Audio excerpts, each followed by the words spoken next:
Hello, I'm so excited you're here. I'm Molly and I'm so excited about today's video. I'm doing a running Q&A. I did a Q&A on my Instagram stories a couple weeks ago and there were a lot of questions that I didn't get the chance to answer, so I thought it'd be fun just to sit down and answer them in a YouTube video just so I can kind of elaborate on them more and just get to talk to you guys a little bit more. So I'm really excited. I'm kind of long-winded when it comes to my answers, so if you follow me on Instagram, you've probably been able to tell that just because I always go really in-depth with my answers on there. So I think it'll be really fun just to get to do a little more in-depth of a video answering them. I screenshotted all of the questions and I actually haven't had a chance to go through them, so I'm kind of nervous because I'm like, I don't know what the questions are going to be, so I hope I do a good job of answering them. Before I get into answering them, in case you are new here, I am training for my first ultra marathon, which I am so excited and so nervous about at the same time. It is in the middle of November, so I've been training for about a month now and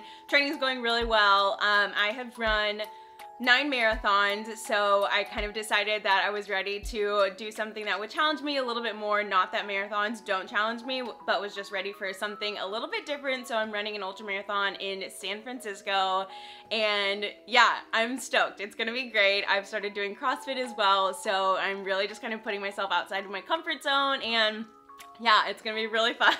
I have them all, I don't know if you can see, I have them all screenshotted here and I'm just gonna start going through them one by one. And if you haven't looked through my highlights, I have everything saved on my highlights on Instagram, so definitely go back and look through and see what my answers are to other questions or just see what other people have asked in case you have a question, because it maybe has already been answered and I have everything up on there. Let's go ahead and get right into them. First question that I have is, I'm from, oh my gosh, I don't even know what flag that is. Uh-oh, I think it's from Russia. I'm gonna look that up really fast.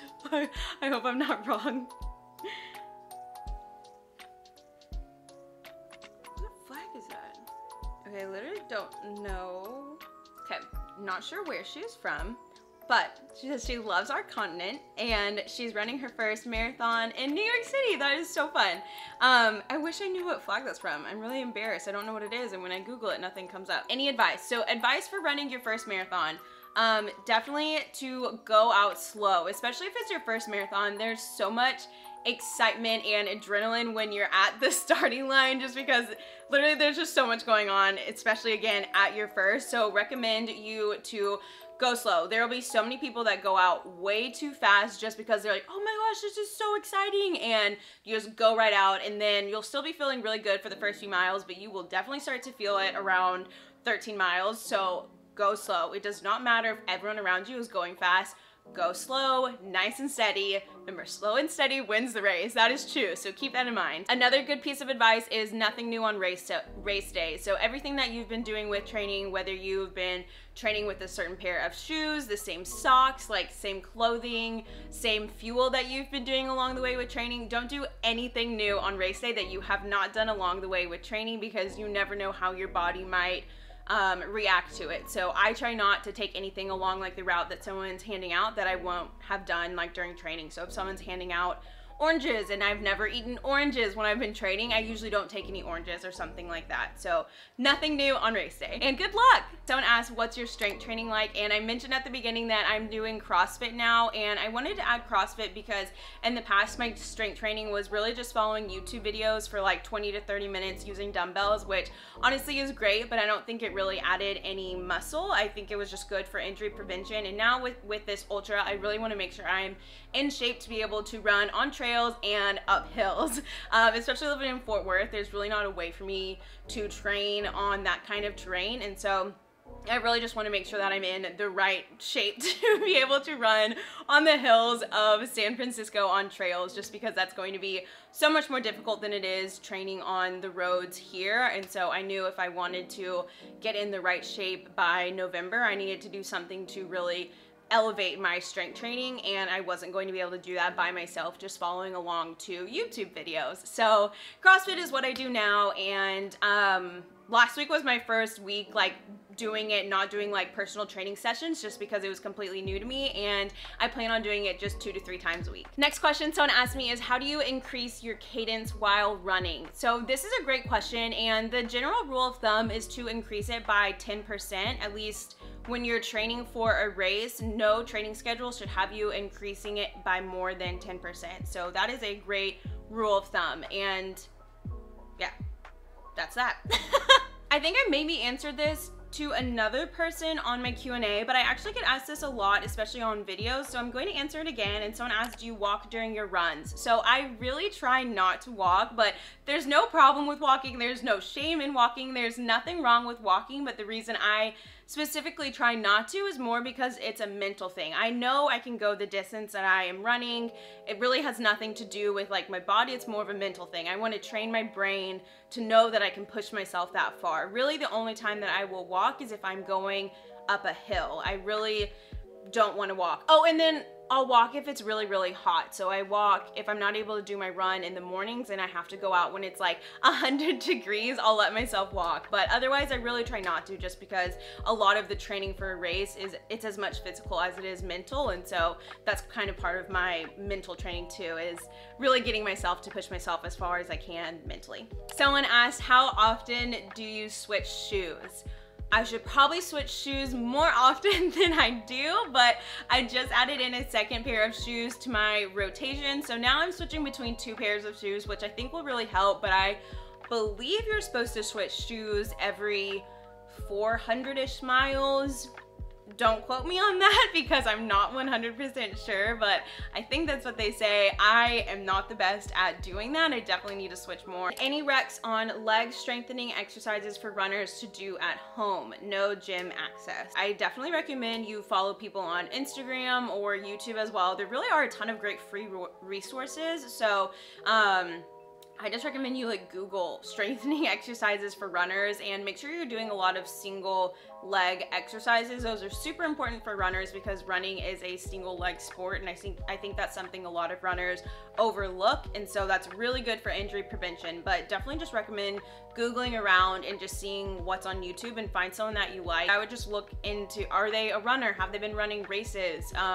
Were they trained in this specific area? I would just make sure you're looking into what their background is and making sure that they are certified to be giving you advice. Otherwise, they might be doing certain exercises and they could be teaching you to do them wrong. So that's just the one thing that's different about doing them online versus going in somewhere, is that you don't have someone watching you to make sure that you're doing it in the proper form and technique. So that's why I like to make sure that whoever you're following online definitely has like a certification in it. But there are a ton of great free resources online. I also got a lot of questions on my training plan, which I have shared on my Instagram, but I'm using a training plan by Final Surge. So I paid about $35, but I really like them because I feel like having a one-size-fits-all training plan, I don't know, it just doesn't really work, because someone who is in really good shape, like doing strengthening exercises or CrossFit but has never run before, would need a completely different plan going into running a marathon versus someone who maybe isn't in shape but also wants to run a marathon. Like, those two people would need completely different plans. And so what I really like about Final Surge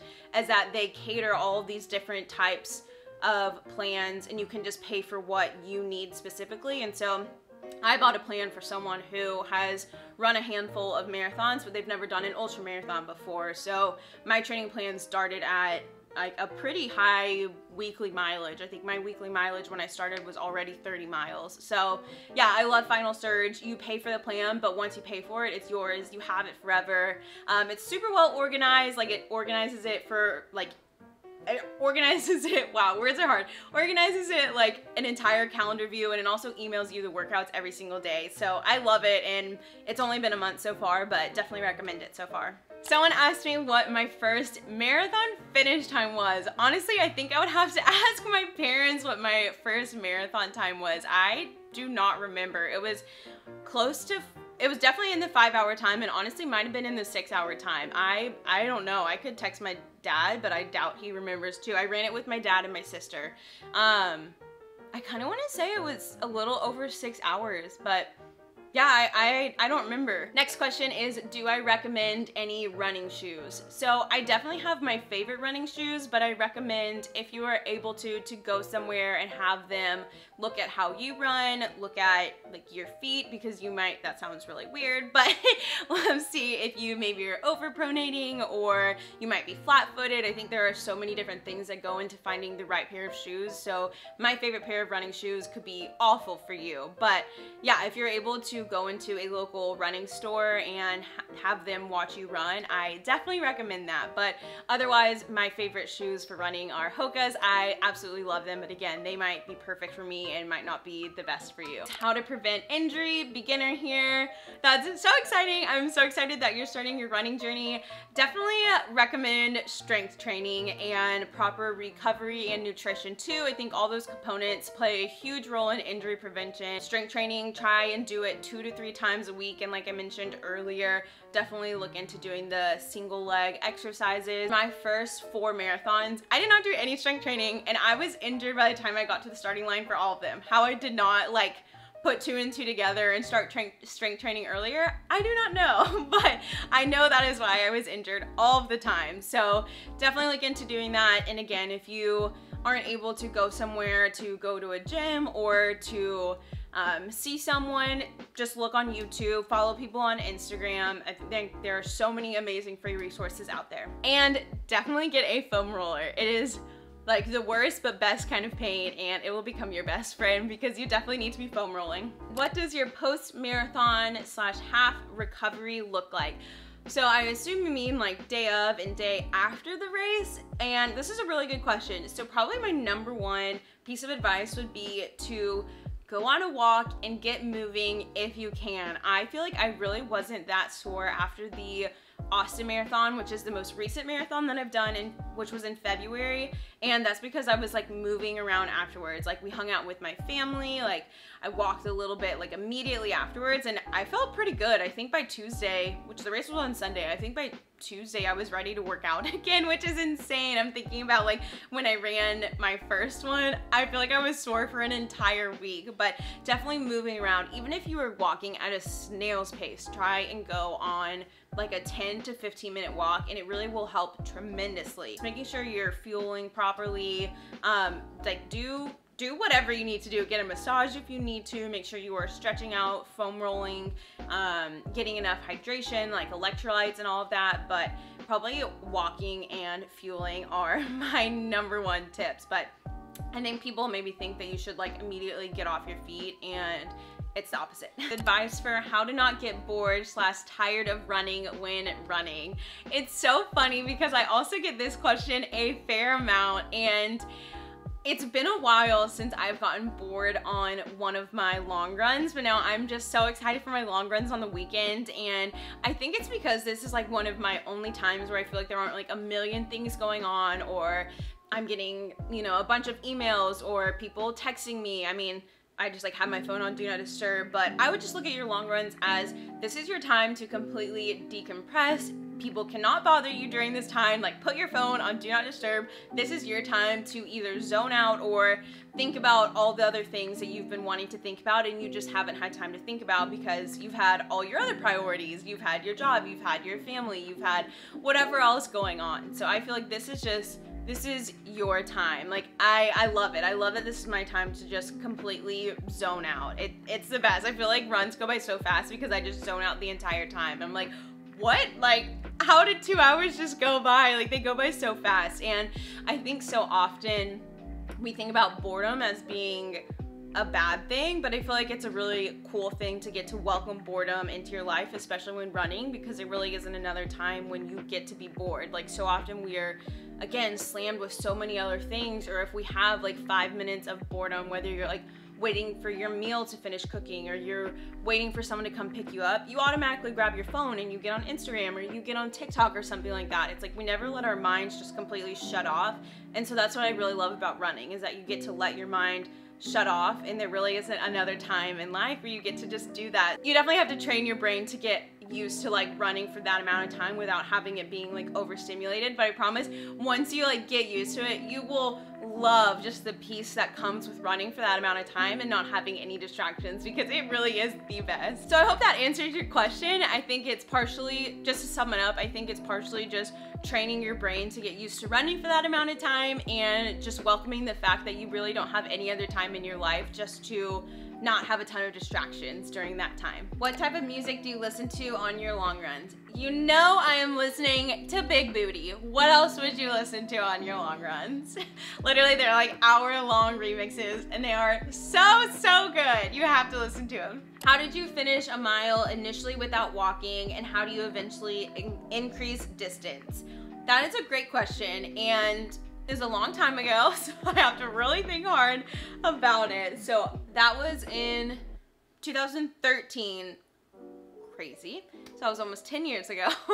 Honestly, just like being persistent and being really disciplined. I think the most important thing with running is just staying consistent. I feel like what I've heard from people who are like, oh, well, I just don't like running. I'm like, you gave it a shot for like 2 weeks and then you just gave up because it was too hard. And it's like, even if it took me a month to be able to run a mile without walking, it's like, well, I eventually got there. So I feel like if you stay consistent with running, even if you, maybe the first time you could only run 10 steps, the next day you could run 11, and then the next day you could run 12 steps. You just have to stay consistent, and even if you are only increasing how much you can run by like this much is eventually gonna increase to this much, and then it's gonna increase to this much. Like, it slowly adds over time, and I talked about this on my stories in a different Q&A, but if you just focus on, I mean, the book Atomic Habits talks about this. So if you just focus every single day on getting better by 1%, that 1% is going to build over time, and it makes a huge difference. So I don't honestly in particular remember how I got to being able to finish a mile, but I know it was just staying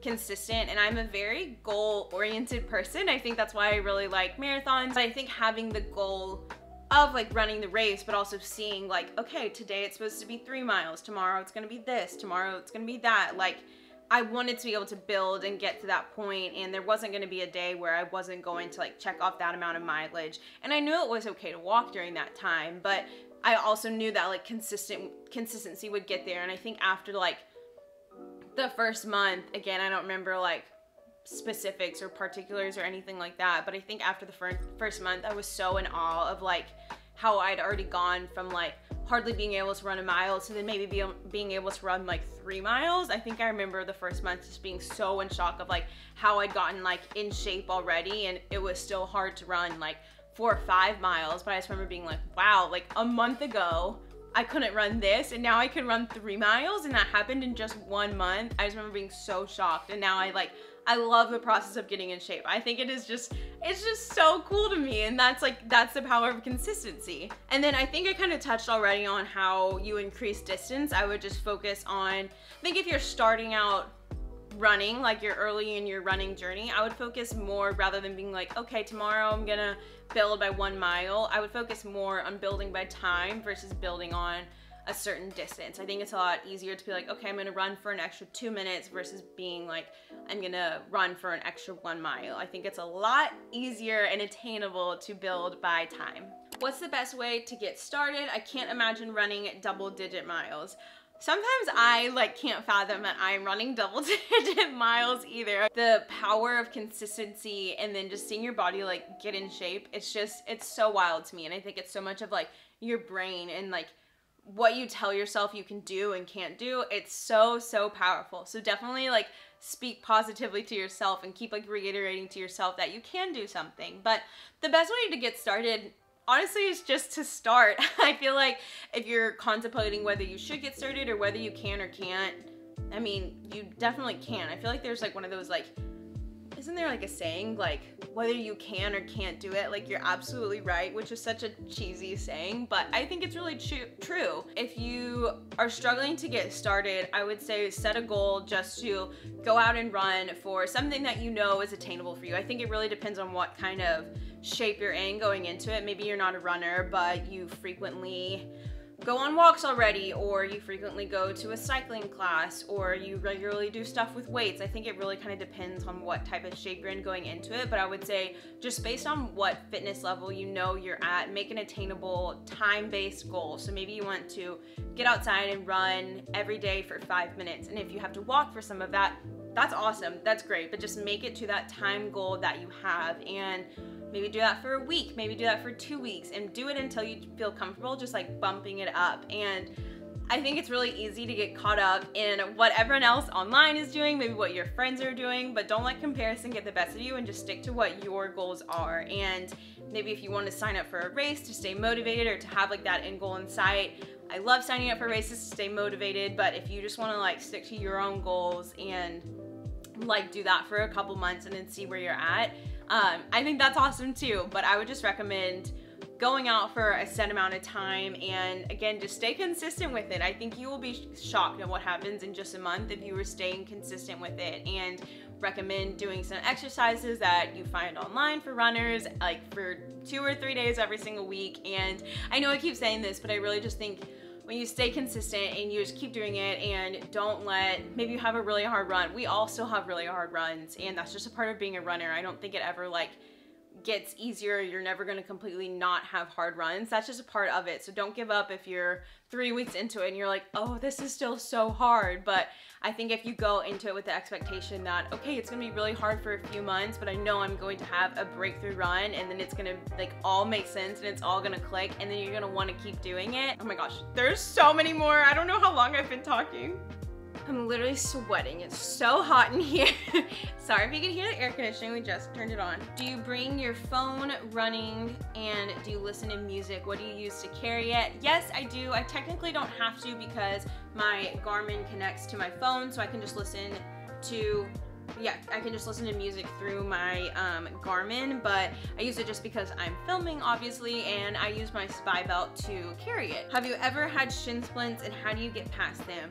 I have, but pretty minor. Like, I feel like I don't know if this is things such as like catching them early, but I feel like I caught them pretty early, so I've never had them too bad. But you can be foam rolling your shins every single day just as a way to prevent them. So I try and roll my shins every single day, and then I would recommend icing them and probably making sure that you're running in the right shoes. But I feel like I'm maybe not the best person to ask just because I haven't really had them. But I also believe you could be doing strengthening exercises for your hips, because that also plays a part with like your shin and your calves, and obviously running on softer surfaces, so like running on a field or grass or even like a trail can help a ton too. But I know they suck, so if you're dealing with them, I'm so sorry. But yeah, I don't know if I have the best advice just because I haven't really dealt with them. Do you have any yummy granola type bars that you love? I love macro bars. Those are probably our go-to, and then I like Lara bars, but I feel like I really don't have any go-tos that I eat too much. So if anyone else has any recommendations, I would love to hear them. Do you aim for a certain amount of protein each day? You know, I do not pay attention to any of that. I try and eat a good amount of protein, but yeah, I don't track any of that stuff. It's more like intuitive eating. Is there a rule of thumb for timing of fueling during a half marathon training / race? I definitely say it would depend on like your body and what your own needs are, but a like general rule of thumb would be to take a gel or a goo every like 40-ish minutes. But yeah, it really kind of depends. Sometimes I've not properly fueled like before the race, and I've had to start taking my like gels and my goos like by mile 1 because I've been hungry, and then that just kind of throws everything off. So I really think it depends, but I would, if you're like new to fueling while running, I would recommend eating every like taking one like every 30 to 45 minutes and just seeing how you do. Have you always been an early riser, or did you start doing that to get your run in? A little bit of both. I think I started becoming an early riser in high school, and that's because I was involved in a fair amount of things. Really started rising earlier in the morning in high school, I think, just to fit everything in, and then just stuck. I know in college I also woke up early before like all of my friends did, and would want to go to bed before like everyone else too, but I've always just been a busy person. I've always been involved with a lot of things, and so waking up early just made the most sense because there wasn't enough time to get everything done. And I'm definitely not, like, I've never been a night owl. I've never really enjoyed staying up late. Like, I've never been the person to pull an all-nighter or the person to stay up late to like get homework done. I would rather wake up early to get like homework done in school. So yeah, waking up early started fairly early on in school for me, I guess, if high school early. Yeah. Do you have any tips on becoming a morning person / a morning runner? Yeah, so I think my tips would be you really have to let yourself not snooze, or else like your window to get things done kind of closes, because then it just becomes really rushed and then your morning is not enjoyable. I have found that if I snooze, which I feel like I've been snoozing a little bit more these days, then my morning is just rushed, and then I feel like things just start very chaotically. And I feel like one of the joys of being a morning person is that things are a little bit slower and it's not as chaotic and you're not as stressed, just because you have like a little bit more time just to get everything done. Like, mornings are more peaceful. So definitely would recommend, if you want to become a morning person, you have to get in the mindset of, I am not going to snooze. Like, if you are waking up at 5 a.m., set your alarm and wake up to it. Do not snooze and snooze and snooze until 5:30, because you just wasted that 30 minutes. You could have gotten stuff done. So my first piece of advice would be to not let yourself snooze and place your alarm on the other side of the room or something like that. And then if you're waking up to run and get your workout done, definitely place like all of your clothes and everything you need out in the morning. If you're doing a YouTube workout, go ahead and pick your workout ahead of time, just so you're not wasting time as well, like trying to figure out a workout and just like dilly-dallying. I feel like anything you can do to make your morning as efficient as possible, would highly recommend that. And in order to become a morning person, you also have to start going to bed early. You do not have to go to bed as early as I do. I love my sleep. I really need 8 to 9 hours of sleep, so I have no problem going to bed early. I know some people are like, you go to bed so early, but there's no possible way that you can wake up at 5 a.m. if you're going to bed at 11 p.m. I mean, you could, but I feel like after a few weeks, you'd be like, this sucks. Like, I hate this, and this is not for me. I'm not a morning person. It's like, yeah, well, you've been getting 6 hours of sleep every single night for the past few weeks. Like, you need to start to adjust your bedtime if you are adjusting your wake up time. I would slowly adjust both. You cannot be a morning person without adjusting your bedtime. Just remember that. How do you keep your feet in good shape? I get so many blisters every long run. My feet are not in good shape. I don't know why you think my feet are in good shape. They're not cute. I get blisters on almost every long run too. Might be a silly question, but when do you bring your water vest on runs? Usually if I'm running for longer than an hour. Also not a silly question at all. But usually, yeah, if I'm running for longer than an hour, because I know I will want water, especially because it is so hot these days. How far was your longest run before your first marathon? Conflicting insight, read, distance, and time. Totally understand that. So for my first 4, my longest run was like 22 or 24 miles, which I talked about this during my Q&A. The plan I was using, I think it just had you running way too much. So now when I'm training for a marathon, the longest run I'll do is 18 or 20 miles. I think you would do just fine doing 18 miles. Like, you'll literally be in great shape. I wouldn't stress about it. It's literally comes down to like your brain, the mental training, and just trusting your training. If you're consistent with your training, like if you can do 18 miles, you can do 26 miles and you'll be totally fine. I have trouble taking legit rest days with no running or walking. You think it's necessary? I have a half in November. It is absolutely necessary. You definitely need at least one day where you have a complete rest day. You need to give your body time to recover. So yeah, I would definitely incorporate that, or else you're gonna find yourself getting injured. Are you Texas based? Yes, we just moved from Austin and we are in Fort Worth, but I'm from Fort Worth, lived in Dallas for a while, Austin, now Fort Worth again. Okay, I think I got to all of them, so I am going to end this here, but I hope you guys learned something. I hope this was helpful for y'all, and definitely be sure to follow me on Instagram and my TikTok too, but I do these Q&As on my Instagram about every few weeks, so they've been a lot of fun just to get to know you guys better and get to hopefully help you guys in your running journey, but definitely subscribe to my channel as well, and I will be sure to post more videos. So thanks for watching, and I'll see y'all next time.